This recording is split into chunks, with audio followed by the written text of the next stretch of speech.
네, 이렇게 환영해 주셔서 감사합니다. 먼저 시를 한 편 소개하면서 말씀을 시작할까 합니다. 제목, 숨바꼭질. 오만대 한글이 다 숨었는 걸 80 넘어 알았다. 낫, 괭이, 호미 속에 기억, 기억, 기억. 부침개 접시에 이응, 이응, 이응. 달아놓은 곶감에 히읗, 히읗, 히읗. 제 아무리 숨어봐라 인자는 다 보인다.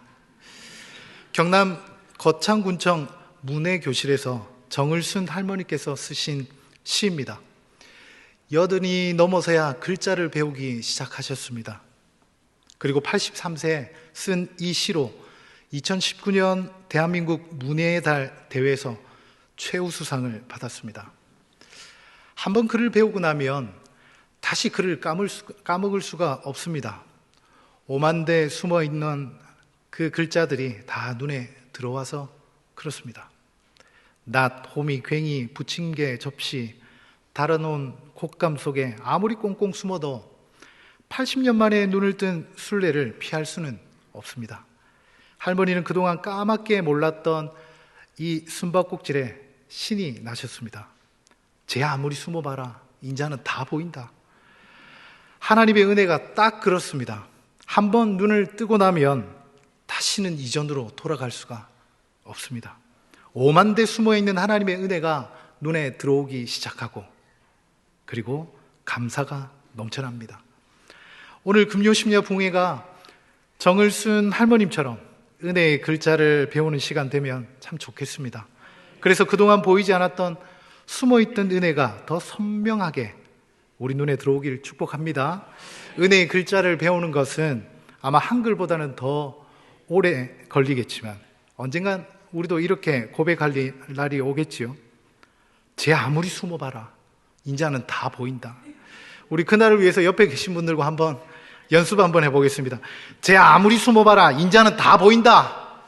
아무리 숨어봐라 인자는 다 보인다. 네, 이 저녁에도 하나님의 말씀을 깨닫는 지혜와 기도 응답의 은총이 가득하시길 예수님의 이름으로 축복합니다.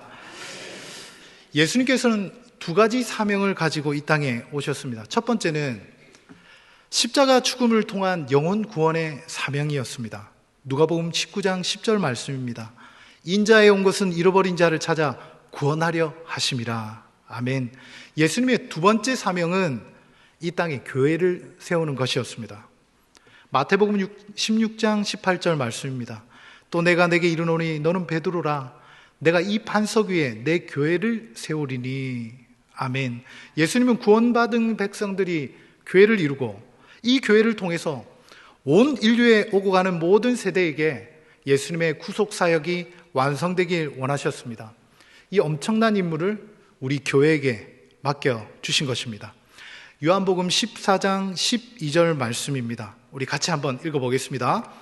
내가 진실로 진실로 너희에게 이르노니 나를 믿는 자는 내가 하는 일을 그도 할 것이요 또한 그보다 큰 일도 하리니 이는 내가 아버지께로 감이라. 아멘. 놀라운 말씀입니다. 과연 예수님이 하신 일보다 더 큰 일은 무엇을 의미할까요? 바로 주님이 교회에 맡기신 그리고 남기고 가신 영혼 구원하는 일과 세상을 변화시키는 사명을 뜻합니다. 이 땅의 교회가 이토록 중요한 것입니다. 여러분, 예수님께서 이처럼 막중한 임무를 주시면서 이제 나는 할 만큼 했으니 이제 너희들 힘으로 한번 해봐라 하고 팔짱을 끼고 뒤에서 지켜보고 계실까요? 아닙니다. 예를 들어 한 회사의 운명이 걸려있는 아주 중요한 프로젝트가 있다고 가정해 보십시다. 드디어 그 프로젝트를 기획하고 추진할 팀이 구성이 되었습니다. 그런데 회사에서 이제 사람들 모아줬으니 알아서 해보라고 내버려 둘까요? 아닙니다.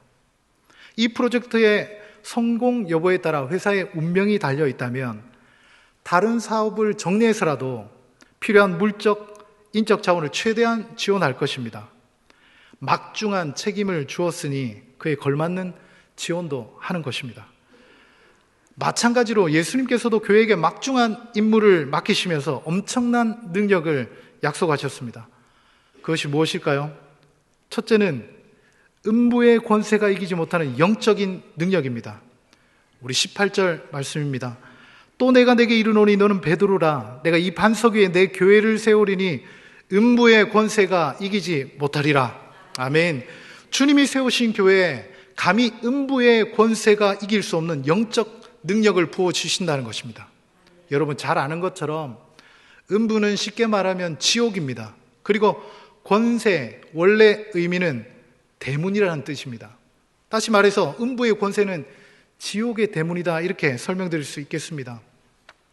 여러분 고대 전장에서 성을 함락하는데 제일 중요한 것이 무엇이겠습니까? 바로 성문을 여는 것입니다. 성문을 지키느냐 못 지키느냐가 전쟁의 승패를 좌우했습니다. 다시 말해서 음부의 권세가 이기지 못한다는 말은 교회가 지옥의 성문을 공격하면 견디지 못하고 박살이 난다는 이야기입니다. 우리는 왠지 모르게 사탄이 우리 교회를 계속 공격하고 괴롭히고 교회는 낑낑대며 겨우 방어하는 그런 그림을 상상하지만 사실은 그 반대입니다. 교회에 주어진 영적인 능력이 이처럼 막강하다는 것입니다. 예수님께서 교회에게 막중한 임무를 맡기시면서 부어주신 능력, 또 무엇이 있겠습니까? 둘째는 천국의 열쇠입니다. 19절 말씀입니다. 내가 천국 열쇠를 내게 주리니. 아멘. 예수님께서 교회에 천국 열쇠를 주겠다고 말씀하십니다. 천국 열쇠는 말 그대로 천국 문을 열고 닫을 수 있는, 그리고 하늘과 땅을 연결하는 어마어마한 권세를 말합니다. 웨스트민스터 신앙고백서에 따르면 천국 열쇠란 하나님의 말씀과 권징을 말합니다. 교회가 하나님의 말씀을 선포하고 권징을 행할 때 받아들이면 천국 문이 열리는 것이고, 받아들이지 않으면 천국 문이 닫혀버립니다. 십자가 죽음을 앞두신 예수님께서 내가 내 교회를 세우고 막중한 임무를 맡기겠다 말씀하셨습니다. 뿐만 아니라 막중한 임무에 걸맞는 엄청난 능력과 권세를 교회에 약속하셨습니다.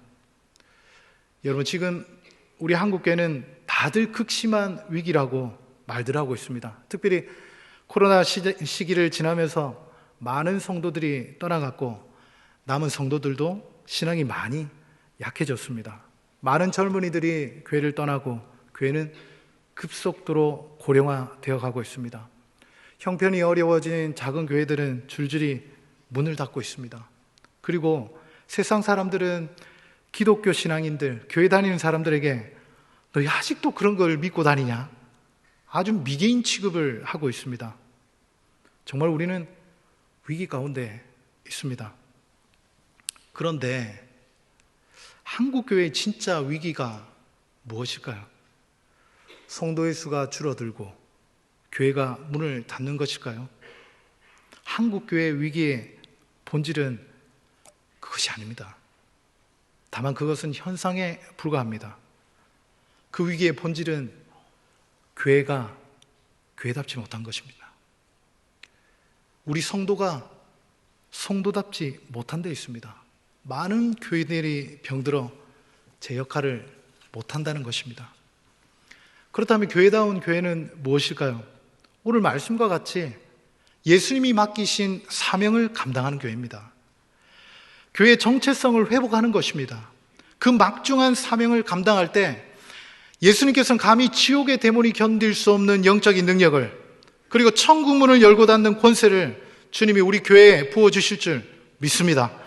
사명이 있는 자는 결코 죽지 않는다는 말이 있습니다. 예수님께서 맡기신 사명을 감당하는 교회는, 성도는 결코 죽지 않을 줄 믿습니다. 온 힘을 다해서 맡겨주신 사명을 감당하는 교회를 왜 예수님께서 가만히 두시겠습니까?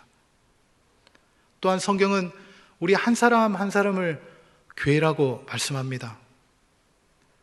우리의 신앙이 정말 코로나 때문에 바닥을 치고 있겠습니까? 그 사람 때문에, 그 환경 때문에 우리의 신앙이 떨어졌을까요? 반대로 상황이 나아지면 우리 신앙이 좋아질까요? 문제의 본질은 무엇입니까? 우리가 교회답지 못한 게 있습니다. 우리가 성도답지 못한 데 있습니다. 지금도 세상은 목사다운 목사, 성도다운 성도를 기다리고 있습니다. 예수님께서 여러분에게 맡겨주신 사명을 감당하지 않기 때문입니다. 그 사명을 믿음으로 감당할 때 하나님께서 영적인 능력과 권세를 부어주실 줄 믿습니다. 저는 이 진리를 믿습니다. 여러분 늘 하나님과 동행하며 하나님의 임재를 경험하고 싶으시죠? 그 비결이 마태복음 말씀에 나와 있습니다. 우리 마태복음 28장 19절 20절 말씀 우리 함께 고백하겠습니다. 그러므로 너희는 가서 모든 족속으로 제자를 삼아 아버지와 아들과 성령의 이름으로 세례를 주고 내가 너희에게 분부한 모든 것을 가르쳐 지키게 하라. 볼지어다 내가 세상 끝날까지 너희와 항상 함께 있으리라 하시니라. 내가 세상 끝날까지 너희와 항상 함께 있을 것이다. 이런 약속을 하셨습니다. 언제요? 바로 너희가 제자 삼고 세례를 주고 그들을 양육하고 훈련할 때, 영혼을 구원하고 돌보는 사역을 감당해 보십시오. 예수님의 살아계심을, 그분의 임재하심을 생생하게 경험할 줄 믿습니다. 여기까지 말씀을 한번 정리해 보겠습니다. 예수님께서는 이 땅에 두 가지 사명을 가지고 오셨습니다. 첫 번째는 십자가를 통해 우리의 죄 문제를 해결하는 것입니다. 두 번째는 이 땅에 교회를 세우는 것입니다. 교회를 통해 예수님의 구속 사역을 완성하게 원하셨습니다. 예수님은 교회에 그 막중한 사명을 맡기시면서 놀라운 능력과 권세를 허락해 주셨습니다. 음부의 권세가 감당할 수 없는 영적인 능력과 천국의 문을 열고 닫는 권세를 우리에게 주셨습니다. 한국 교회의 본질적인 위기는 교회가 교회답지 않다는 것입니다. 교회가 예수님의 맡기신 사명을 감당하지 않는 것입니다. 그래서 교회는 위기에 빠져 있습니다. 만약 교회가 예수님이 맡기신 사명을 제대로 감당한다면 주님이 약속하신 놀라운 영적인 능력과 권세를 부어주실 줄 믿습니다. 이는 비단 교회 공동체의 문제뿐만 아니라 성도 한 사람 한 사람 우리의 문제이기도 합니다. 아무쪼록 이 저녁에 예수님께서 맡기신 사명을 다시 한번 철저히 깨닫고 그 사명을 기꺼이 감당함으로 우리 교회와 여러분의 삶 가운데 주님의 약속하신 영적인 능력과 권세가 부어지길 다시 한번 예수님의 이름으로 축복합니다. 그렇다면 예수님의 사역을 감당할 수 있는, 감당할 만한 교회는 어떤 교회일까요? 크게 세 가지를 살펴보도록 하겠습니다. 예수님의 사명을 감당하는 교회. 첫째, 신앙 고백이 분명한 교회입니다. 예수님께서 빌립보 가이사랴 지방에 이르렀을 때 제자들에게 묻습니다.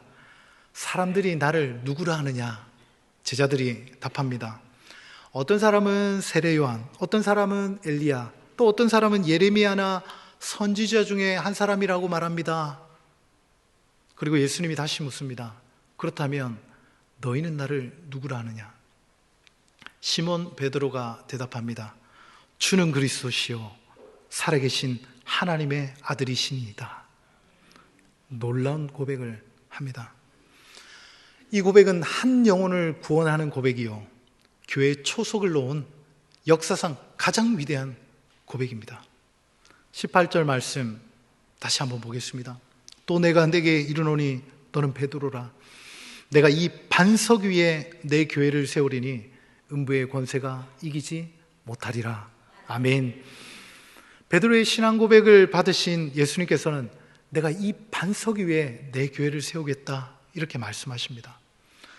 이 반석이란 무엇을 말하는 것일까요? 이 구절은 사실 신학적으로 굉장히 예민한 주제입니다. 가톨릭과 개신교를 규정짓는 아주 중요한 주제이기도 합니다. 가톨릭에서는 이 반석을 문자 그대로 인간 베드로라고 해석했습니다. 그래서 베드로를 초대 교황으로 삼고 그 뒤를 잇는 모든 교황에게 그리스도의 권위가 내려간다 이렇게 주장하고 있습니다. 가톨릭에서는 교황을 그리스도의 대리인으로 여깁니다. 여러분, 반석이 무엇입니까? 넓고 평평한 큰 돌을 뜻합니다. 아주 견고하고 흔들림 없는 것을 의미합니다. 굳이 신학적인 논쟁은 뒤로 하더라도 과연 베드로가 교회 기초를 삼을 만한 인물인지 묻고 싶습니다. 예수님께서 베드로의 신앙 고백을 받으신 후 교회에 대해서 말씀하셨습니다. 그리고 이어서 예루살렘에서 고난받고 죽으시고 다시 사실 것을 말씀합니다. 이 말씀에 베드로가 예수님께 항변합니다. 더 정확한 표현은 호통을 치며 말합니다. 그러시면 안 됩니다, 예수님. 절대 그런 일은 일어나지 않을 것입니다. 예수님 말씀하시죠. 사탄아, 내 뒤로 물러가라. 조금 전에 내가 복이 있도다, 예수님이 인정한 이 복남이가 한순간에 사탄이 되어버렸습니다. 이렇게 성격이 불같고 들쑥날쑥한 사람을 교회의 기초로 삼겠다고요? 이런 베드로 같은 목사님이 주일학교 담당하고 있다면 여러분 자녀들 마음 편히 모시겠습니까? 하물며 막중한 사명을 감당할 주님의 교회를 베드로 위에 세운다니 정말 안 될 말입니다. 그렇다면 교회의 기초가 되는 그 반석은 무엇입니까? 여러분 아는 것처럼 베드로 자신이 아니라 주는 그리스도시요 살아계신 하나님의 아들이시니다 라는 신앙 고백을 말하는 것입니다. 예수님께서는 이 신앙 고백 위에 교회를 세우시겠다 말씀하셨습니다. 그렇다면 우리 이 베드로의 신앙 고백을 조금 더 구체적으로 살펴보도록 하겠습니다. 베드로가 한 고백을 두 가지로 구분할 수 있습니다. 첫 번째는 예수님은 그리스도십니다, 이렇게 고백하고, 두 번째는 예수님은 하나님의 아들입니다, 이런 고백이 되겠습니다. 먼저 주는 그리스도라 할 때 그리스도는 기름 부음 받은 자라는 뜻입니다. 히브리어로 메시아, 구원자라는 뜻입니다. 구약에서 기름 부음을 받은 세 가지 직분이 있습니다. 선지자, 제사장, 왕입니다. 선지자는 하나님의 말씀을 대언하는 자입니다. 제사장은 하나님 앞에 나아가 백성들의 죄를 해결하고 백성들을 축복하는 중재자 역할을 했습니다. 왕은 하나님의 말씀대로 통치하는 자였습니다. 그런데 생각해 보십시오. 아무리 뛰어난 선지자라 할지라도 예수님보다 더 정확하게 하나님의 말씀을, 하나님의 뜻을 전하는 자는 없습니다. 아무리 거룩한 제사장이라 할지라도 백성의 죄를 다루기 전에 자신의 죄를 위해서, 해결하기 위해서 제사를 드려야 했던 그냥 나약한 존재였습니다. 제 아무리 다윗과 같은 위대한 왕이라 할지라도 허물 많은 인간 왕에 불과했습니다. 이스라엘 백성들은 완전한 선지자요 제사장이며 왕을 기다리고 있었습니다. 참 그리스도요 참 메시아를 대망하고 있었습니다. 베드로가 고백합니다. 우리가 그토록 기다리던 그 그리스도가, 그 메시아가 예수님 당신이십니다, 이렇게 고백한 것입니다. 그리고 베드로는 예수님을 향해 당신은 살아계신 하나님의 아들이십니다, 이렇게 고백했습니다. 사실 이것은 유대 사회에서 돌에 맞아 죽을 수 있는 위험천만한 말이었습니다. 여러분 한번 상상해 보십시오. 유대인들의 신앙에 의하면 하나님은 형상이 없는 분입니다. 그래서 하나님을 어떤 형상으로 만드는 것을 철저히 금지시켰습니다. 그런데 예수님께서 하나님의 아들이시라면 형상을 가진 존재가 하나님이 되는 것입니다. 십계명, 제2계명을 어기는 것입니다. 그리고 유대인들은 하나님은 오직 한 분이시다라는 유일신 신앙을 가지고 있었습니다. 그런데 예수님이 하나님이 되면 어떻게 되는 거예요? 하나님이 두 분이 되는 겁니다. 신성모독입니다. 십계명 제1계명을 범한 것이 됩니다. 당장 돌에 맞아 죽어도 전혀 이상하지 않습니다. 이런 유다 문화 속에서 평생을 살았던 베드로가 이런 고백을 한다는 것은 불가능한 일입니다. 그래서 예수님께서 베드로의 고백을 들으시고 제일 처음 한 말이 있습니다. 그것은 내가 복되도다, 이렇게 말씀하셨습니다. 17절 말씀입니다. 예수께서 대답하여 가라사대 바요나 시몬아 내가 복이 있도다. 이를 내게 알게 한 이는 혈육이 아니요 하늘에 계신 내 아버지시니라. 아멘. 왜 복이 있다고 말씀하셨을까요? 만약 베드로의 실력으로 이런 고백을 했다면 너 참 지혜롭다, 훌륭하다, 수제자답다 이렇게 칭찬했겠죠. 그런데 내가 복이 있다는 말씀은 이것은 너의 지혜나 너의 실력으로 알게 된 것이 아니라는 것입니다. 하나님이 열어주셔야 보이고 들리고 깨닫게 되는 진리이기 때문입니다. 여러분, 복이 무엇입니까?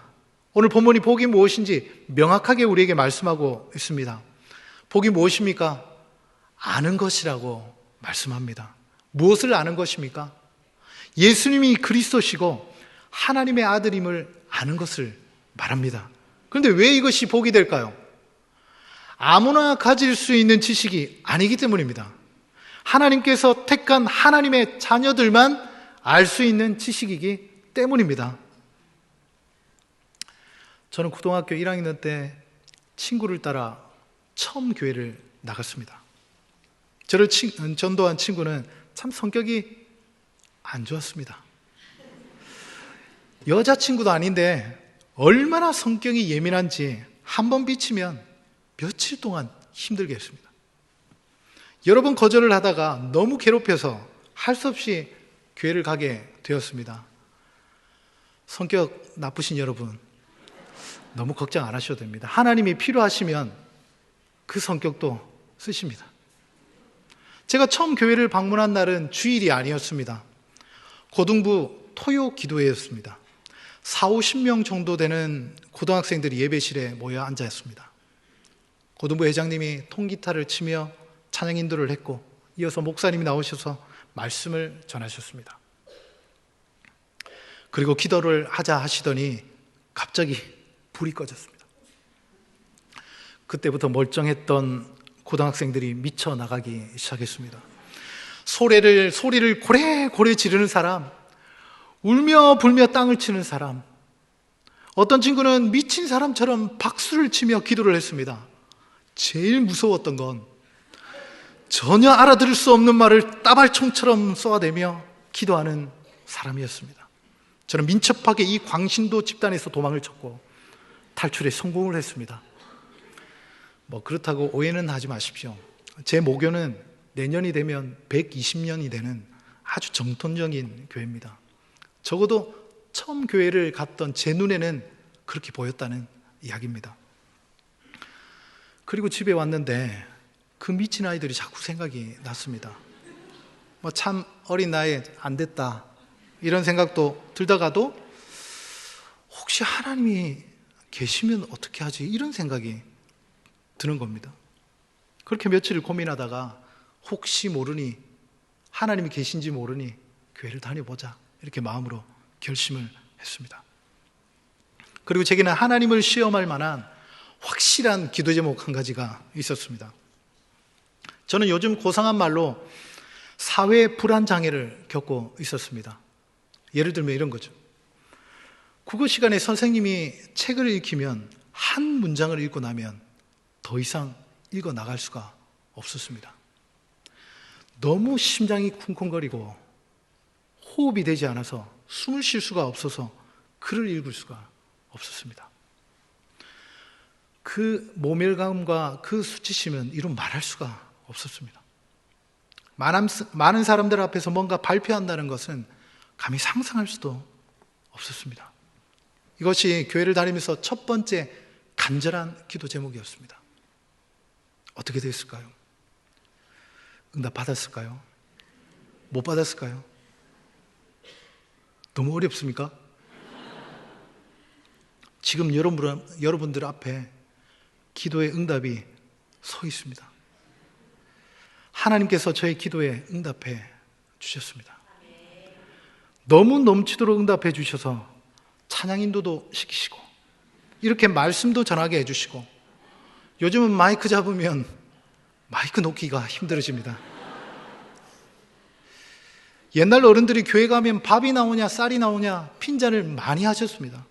그런데 저는 교회 다니면서 인생이 완전히 달라졌습니다. 정말 가난한 집에서 몸은 왜소하고 소심하고 공부도 별로고 소망 없는 인생이었습니다. 그런 저를 하나님이 부르셨습니다. 그리고 예수님이 나의 구원자이십니다. 살아계신 하나님의 아들입니다. 이런 고백을 주님이 받아내셨습니다. 한 사람이 예수님을 알고 신앙을 고백한다는 것은 보통 일이 아닙니다. 이 세상 복 중에 가장 큰 복인 줄 믿습니다. 여러분, 예배 자리에 앉아 계신 여러분들이 가장 복된 사람인 줄 믿습니다. 우리 옆에 분들과 한번 이렇게 인사하도록 하겠습니다. 당신이 진정한 복남이 복녀입니다. 이렇게 한번 인사하겠습니다. 당신이 진정한 복남이 복녀입니다. 아멘입니다. 예수님이 하나님의 아들이신 것이 믿어지면 다 믿어지는 것입니다. 예수님이 물 위를 걸으시고 죽은 나사로를 살리시고 물이 포도주로 바뀌게 하시고 죽은 지 사흘 만에 부활하신 이 모든 기적들이 그대로 믿어지는 것입니다. 여러분, 좋은 교회는 어떤 교회입니까? 주는 그리스도시요 살아계신 하나님의 아들입니다 라는 신앙 고백이 분명한 교회입니다. 이런 신앙 고백이 분명한 성도들이 많으면 많을수록 좋은 교회요, 건강한 교회입니다. 안타깝게도 교회 안에서는 신앙 고백이 분명한 사람과 그렇지 않은 사람이 뒤섞여 있습니다. 그래서 신학자 칼빈은 교회를 보이는 교회와 보이지 않는 교회로 구분해서 설명하고 있습니다. 한번 잘 들어보십시오. 우리 한 사람 한 사람이 교회라고 말한다면 옆에 앉아 계신 분들은 모두 보이는 교회입니다. 보이죠? 보입니다. 그런데 문제는 눈에 보이는 교회 중에 예수님만이 나의 구원자시고 나의 인생의 주인이십니다 라는 신앙 고백이 분명한 진짜 교회가 있고 그렇지 않는 교회가 있다는 것입니다. 다시 말해서 보이지 않는 교회는 진짜 교회, 보이지 않는 교회는 바뀌었습니다. 보이지 않는 교회는 진짜 교회. 우리 눈에 보이는 교회는 진짜 교회일 수도 있지만 아닌 교회도 있다는 것입니다. 다시 정리하면 눈에 보이는 교회가 100명이 있다고 칩시다. 눈에 보이는 교회가. 그 중에 눈에 안 보이는 진짜 교회가 100명이 될 수 있고 50명이 될 수도 있고 한 명도 없을 수도 있습니다. 그래서 좋은 교회, 건강한 교회, 주님의 사명을 감당하는 교회는 눈에 보이는 교회와 눈에 보이지 않는 교회의 숫자가 비슷한 겁니다. 그런데 눈에 보이지 않는 교회는, 진짜 교회는 누구만 아실까요? 옆에 살짝 보시죠. 진짜인지 가짜인지 한번 보시죠. 하나님만 아십니다. 그 누구도 판단할 수 없습니다. 그리고 지금은 비록 아니라 할지라도 분명히 하나님께서 눈과 귀를 열어주셔서 그 고백을 받으실 줄 믿습니다. 이곳의 모든 모임분들이 보이지 않는 진짜 교회 되시길 예수님의 이름으로 축복합니다. 예수님의 사명을 감당하는 교회는 신앙 고백이 분명한 교회입니다. 신앙 고백이 분명한 성도들이 가득한 교회입니다.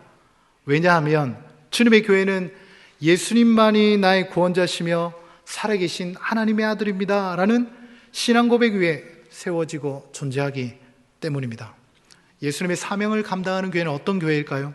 두 번째, 예수님이 주인 되신 교회입니다. 또 내가 내게 이르노니 너는 베드로라. 내가 이 반석 위에 내 교회를 세우리니. 아멘. 예수님께서 이 반석 위에 내 교회를 세우겠다 말씀하십니다. 내 교회란 예수님께서 주인 되신 교회입니다. 여러분, 교회 안에서 큰 갈등이 일어나고 교회가 분열되는 이유가 무엇이겠습니까? 결국 주도권 싸움입니다. 내가 이 교회를 가장 잘 알고 나만큼 이 교회를 생각하는 사람이 없다고 어디서 굴러온 주인 행세하는 겁니다. 여러분, 우리 교회의 주인은 누구입니까? 아멘. 가끔씩 교회를 마치 회사처럼 생각하시는 분들이 있습니다. 회사라면 사장이 누구신가요? 네, 담임 목사님. 그리고 장로님들은 임직원이 되는 거죠. 그래서 마치 담임 목사님과 우리 장로님들이 그냥 마음 합해가지고 교회를 마음대로 움직이는 주인이라 착각을 합니다. 우리가 너무 사랑하고 존경하는 담임 목사님, 우리 교회의 주인이 아닙니다. 담임 목사님을 교회 헌법에서는 위임 목사다 이렇게 칭합니다. 무슨 말입니까? 교회의 주인 되신 예수님께서 담임 목사님에게 성도들을 책임을 지워 맡기셨다는 말입니다.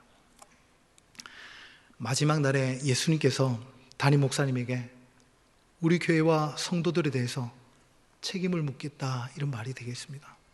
여러분, 자식 한 명 책임지는 것도 힘들어 죽겠는데 이 많은 사람들을 목회한다는 것은 정말 사람의 힘으로 할 수 없는 일입니다. 그래서 여러분의 기도가 절실합니다. 그 어떤 기도 제목보다 더 중요합니다. 만에 하나 천에 하나 담임 목사님의 영적인 부분, 심적인 부분, 그리고 건강적인 부분, 그 중에 단 하나라도 문제가 생기면 우린 당장 영적인 아비를 잃어버리는 것입니다. 그래서 어떤 기도 제목보다 담임 목사님을 위한 기도가 더 중요할지 모릅니다. 저는 가끔 그런 생각이 듭니다. 내가 뭘 잘하는 것도 참 중요하지만 참 담임 목사님이 근심거리는 안 되는 게 좋겠다 이런 생각이 듭니다. 우리 오랜만에 한번 따라하도록 하겠습니다. 일감이 되지 말고 일꾼이 됩시다. 일감이 되지 말고 일꾼이 됩시다. 짐이 되지 말고 힘이 됩시다. 짐이 되지 말고 힘이 됩시다. 네, 다시 한번 묻겠습니다. 1960년 1월 3일 울산 읍교회로 시작된 우리 교회의 설립자는 누구입니까? 어떤 목사님입니까? 어떤 장로님입니까? 예수님인 줄 믿습니다. 우리 교회 주인은 우리 교회에 가장 헌금을 많이 하신 분도, 우리 교회를 가장 오래 다니신 분도, 가장 기도를 많이 하신 분도 아닙니다. 그 누구도 큰 소리 칠 수 없습니다. 교회 주인은 오직 예수님 한 분이신 줄 믿으시기 바랍니다. 성경이 예수님께서 교회의 머리시며 교회는 예수님의 몸이라고 말씀합니다. 에베소서 1장, 고린도전서 12장 우리 함께 읽어보도록 하겠습니다. 또 만물을 그 발 아래 복종하게 하시고 그를 만물 위에 교회의 머리로 주셨느니라. 너희는 그리스도의 몸이요 지체의 각 부분이라. 아멘. 예수님이 교회의 머리가 되신다는 의미는 무엇일까요? 첫 번째는 생명의 근원이 예수님께 있다는 말입니다. 여러분, 불의의 사고를 당해서 신체의 일부를 잃어버린 분들을 우린 종종 보게 됩니다. 그런데 사고로 머리를 잃고 살아가는 사람 본 적 있습니까? 생명체가 머리가 없이 살아갈 수는 없습니다. 머리는 생명의 근원입니다. 교회의 머리이신 예수님을 교회는 떠나서 아무것도 할 수 없습니다. 교회가 생명력을 유지하고 성장하기 위해서는 예수 그리스도를 절대적으로 의존해야 한다는 사실입니다. 교회는 제 아무리 수많은 사람들을 끌어모으고 천하에 없는 프로그램이라 할지라도 만약 그것이 예수님과 상관없는 것이라면, 오히려 예수님과 멀어지게 하는 것이라면 당장 멈춰야 합니다. 우리 담임 목사님께서 개업 감사 예배를 인도하시면 꼭 말씀하시는 것이 있습니다. 성도님의 사업장이 참 잘 되었으면 좋겠습니다. 많은 사람들이 찾아오고 또 수입도 많아졌으면 참 좋겠습니다. 그렇게 되기를 축복합니다. 그러나 이 사업장이 너무 잘 되어서 오히려 예수님과 하나님과 멀어진다면 그것은 복이 아니라 저주입니다. 그러니 우선순위를 분명히 하라 권면해 주십니다. 예수님이 교회의 머리가 되신다는 뜻은 무엇을 의미할까요? 둘째는 그리스도의 권위 아래 복종해야 한다는 말입니다. 예수님이 교회의 머리이시면 몸인 교회는 예수님의 지시를 따라야 한다는 뜻입니다. 우리 몸을 한번 생각해 보십시오. 우리 머리는 신경계를 통하여서 몸의 각 부분에 명령을 내리고 몸은 그 명령에 따라 움직입니다. 몸의 각 지체는 어떠한 권한도 없습니다. 오직 머리의 지시에 따라 움직입니다. 그래서 아름답습니다. 만일 손과 발이 머리의 지시를 따르지 않고 마음대로 움직이면 어떻게 될까요? 생각만 해도 끔찍합니다. 교회가 예수님의 뜻과 상관없이 움직이면 세상에 그만큼 처한 것이 없습니다. 그러면 우리 교회가 예수님을 진짜 주인으로 모시는지 아닌지 어떻게 알 수 있을까요? 그 지표가 무엇일까요? 바로 기도입니다.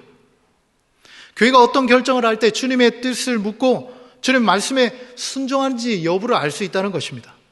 초대교회를 보십시오. 사도행전 1장에 보면 스스로 목숨을 끊었던 가룟 유다를 대신해서 사도를 세우는 장면이 나옵니다. 교회는 전심으로 하나님께 기도를 했고 제비를 뽑아 마띠아를 세웠습니다. 그리고 사도행전 13장에 보면 안디옥 교회에서 선교사를 파송하는 장면이 나옵니다. 누구를 보내면 좋을지를 위해서 금식하며 간절한 마음으로 기도했습니다. 그때 성령께서 바나바와 사울을 보내라 말씀하셨습니다. 교회는 그들을 파송했습니다. 교회는 다수결로 의사결정하는 민주주의가 아닙니다. 예수님을 주인으로 모시고 그분의 뜻에 따라 결정하고 움직이는 아주 독특한 공동체입니다. 우리 교회는 각 부서는, 그리고 여러분들의 가정, 그리고 여러분은 예수님을 주인으로 모시고 있습니까? 크고 작은 문제 앞에 그분의 뜻을 묻고 하나님의 말씀에 순종하십니까? 예수님의 사명을 감당하는 교회는 어떤 교회입니까? 마지막 세 번째입니다. 사람을 세워가는 교회입니다. 18절 말씀입니다. 또 내가 네게 이르노니 너는 베드로라. 내가 이 반석 위에 내 교회를 세우리니. 아멘. 예수님께서 내 교회를 세울 것이다. 미래에 이루어질 비전을 선포하십니다. 제자들을 시작으로 수많은 교회들을 세우고 그 교회들을 통해서 또 다른 영혼을 구원하고 세상을 변화시키는 꿈을 꾸셨습니다. 예수님께서 세우기 원하셨던 교회는 좋은 건물을 말씀하는 것이 아니었습니다. 교회의 본질은 사람입니다. 결국 교회를 세운다는 것은 사람을 세운다는 이야기입니다. 일꾼을 세운다는 말씀입니다. 그렇다면 사람을 세우는 교회는 어떤 교회입니까? 첫 번째, 영혼 구원에 힘쓰는 교회입니다. 예수님께서 천국 열쇠를 교회에게 주시겠다 약속하셨습니다. 천국 열쇠는 말 그대로 천국 문을 열고 닫을 수 있는 권세를 말합니다. 교회가 전하는 복음을 받아들이면 천국 문이 그 사람에게 열리는 것이고 거부하면 굳게 닫혀버리는 겁니다.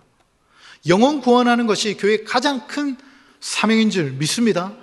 여러분, 우리 교회는 작년 11월 12일 주일부터 8주간 VIP 초청주의를 선포하고 영혼 구원에 전력을 다했습니다. 우리 성도님들은 주차도, 예배 자리도, 식당에서도 여러모로 많이 불편했을 겁니다. 그리고 이를 위해 많은 분들의 희생과 헌신이 요구되었습니다. 시간과 물질과 수고와 불편을 감수하면서 이 사역을 해나가는 이유가 어디 있겠습니까? 우리 대형교회 이참에 교인수 한번 누려보자, 이런 뜻일까요? 아니면 우리 교회는 이런 것도 한다, 우리의 위상을 한번 보여주는 것일까요? 아니면 코로나 기간에 그 어려웠던 그 프라이팬 만드는 공장 한번 살려보자, 뭐 이런 의미입니까? 아닙니다. 영혼 구원의 사역이 예수님께서 교회에게 맡기신 가장 중요한 사명이기 때문입니다. 이것이 교회의 본질이기 때문입니다. 뒤집어서 이야기하면 영혼 구원에 힘쓰지 않는 교회는 더 이상 교회가 아닙니다. 사람을 세우는 교회는 어떤 교회입니까? 두 번째는 사람을 키우는 교회입니다. 마태복음 28장 19절 20절 말씀, 우리 다시 한번 함께 읽어보도록 하겠습니다. 그러므로 너희는 가서 모든 족속으로 제자를 삼아 아버지와 아들과 성령의 이름으로 세례를 주고 내가 너희에게 분부한 모든 것을 가르쳐 지키게 하라. 볼지어다 내가 세상 끝날까지 너희와 항상 함께 있으리라 하시니라. 아멘.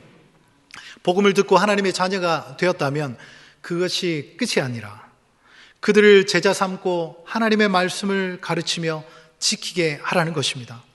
그리고 그 제자가 또 다른 제자를 낳고 또 사람을 양육하고 훈련하여 사명을 감당하는 일꾼을 만들라는 것입니다. 여러분, 우리 교회는 사람을 키우는데 전력을 쏟고 있습니다. 주일학교에서 훈련받고 있는 우리 미래 세대들, 교회의 허리 역할을 감당하는 3040 다음 세대들, 지금 우리 교회를 이끌고 있는 50, 60 주력 세대들, 그리고 신앙의 모델이 되시는 시니어 세대까지 그 누구도 양육과 훈련을 게을리하지 않습니다. 특별히 올 초에 일꾼 재직 세미나를 통해 현 시대를 정확하게 분석하고 우리 교회는 무엇을 어떻게 준비해야 할지 고민하는 시간을 가졌습니다. 그 후로도 우리 교회 리더들이 지속적으로 배우고 논의하고 준비하고 있습니다. 이처럼 예수님의 사명을 감당하는 교회는 예수님의 꿈을 실현할 수 있는 사람들을 세우는데 헌신하며 달려가는 교회입니다. 오늘 말씀을 마무리하겠습니다. 모든 사람이 교회는 극심한 위기 가운데 처해 있다고 말들을 하고 있습니다. 그리고 나름대로 여러 가지 방안들을 이야기하고 있습니다. 그런데 진짜 위기는 숫자에 있지 않습니다. 교회가 교회답지 못한 것, 성도가 성도답지 못한 것에 있습니다. 다른 말로 교회가 예수님이 맡기신 사명을 감당하지 않기 때문입니다. 교회가 주님이 맡기신 사명을 감당할 때 음부의 권세가 막을 수 없는 능력을, 또한 천국문을 여닫는 권세를 주시겠다고 예수님께서 약속하셨습니다. 예수님의 사명을 감당할 수 있는 교회는 어떤 교회라고 했습니까? 신앙 고백이 분명한 교회, 예수님을 주인으로 모시는 교회, 사람들을 세워나가는 교회입니다. 이러한 교회가 예수님의 사명을 감당할 때 세상이 감당할 수 없는 교회가 될 것입니다. 우리 중에 혹시나 신앙적으로 많이 다운된 계신 분이 있습니까? 내 삶이 정리되지 않는 분들이 있습니까? 예전처럼 하나님 앞에 뜨겁게 나가고 싶은데 신앙의 온도가 올라가지 않는 분들이 계십니까? 오늘 말씀을 꼭 한번 기억해 보십시오. 어디서부터 그것을 잃어버렸는지. 여러분, 영혼을 구원하고 그들을 보살피는, 영혼을 보살피는 일에 헌신해 보십시오. 분명히 하나님이 놀라운 능력과 권세를 우리 가운데 베풀어 주실 것입니다. 여러분들을 회복시켜 주실 줄 믿습니다. 주님의 교회는 결코 망하지 않습니다. 주님의 사람은 결코 실패하지 않을 것입니다. 부디 우리 대원교회가 예수님이 맡기신 사명을 감당하는 교회, 영혼을 구원하고 세상을 변화시키는 교회가 되어서 하나님이 자랑하시고 세상 사람들이 존경에 맞지 않는 바로 그 교회, 울산 대원교회가 되길 예수님의 이름으로 축복합니다. 아멘. 이 시간 우리 말씀을 기억하면서 우리 함께 찬양하도록 하겠습니다.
교회를 교회 되게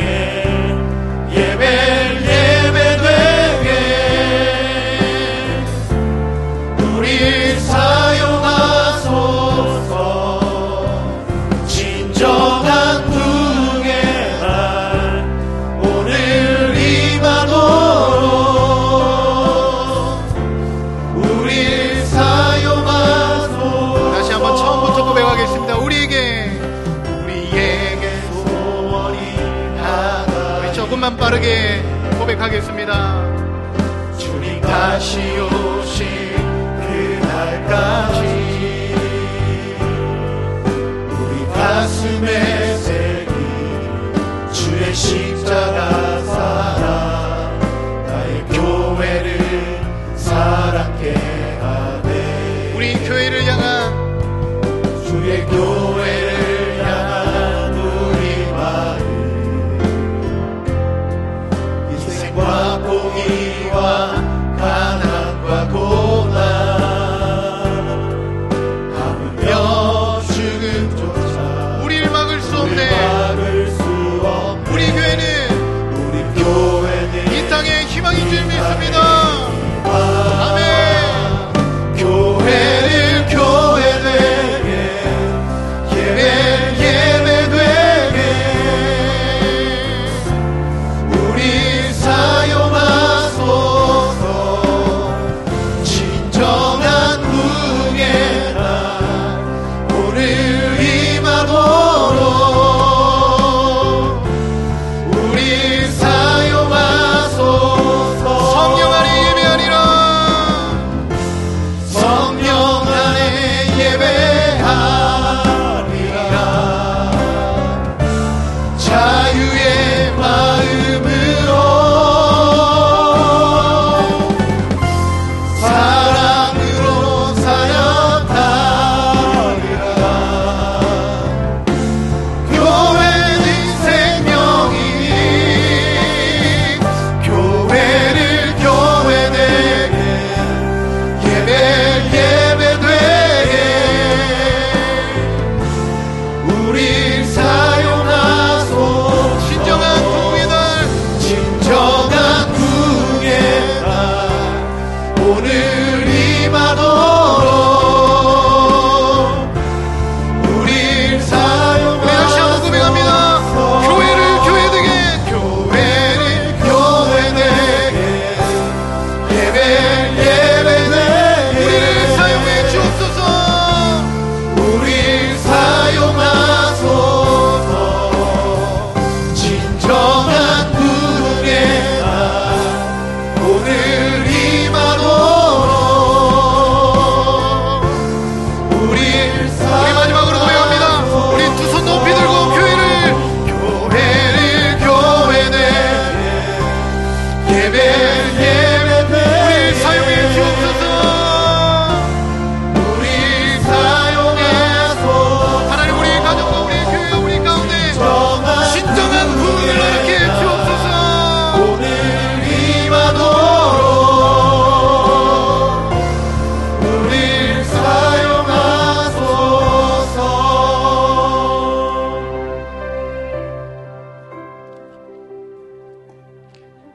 우리 함께 기도 제목을 함께 읽으시고 우리 간절한 마음을 한번 기도하면 좋겠습니다.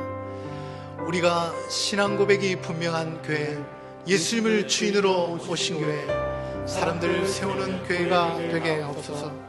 예수님이 맡기신 사명을 감당하는 교회 되게 하옵소서. 영혼을 구원하고 세상을 변화시키는 하나님이 자랑하시고 세상 사람들이 존경하는 대형 교회 되게 하옵소서.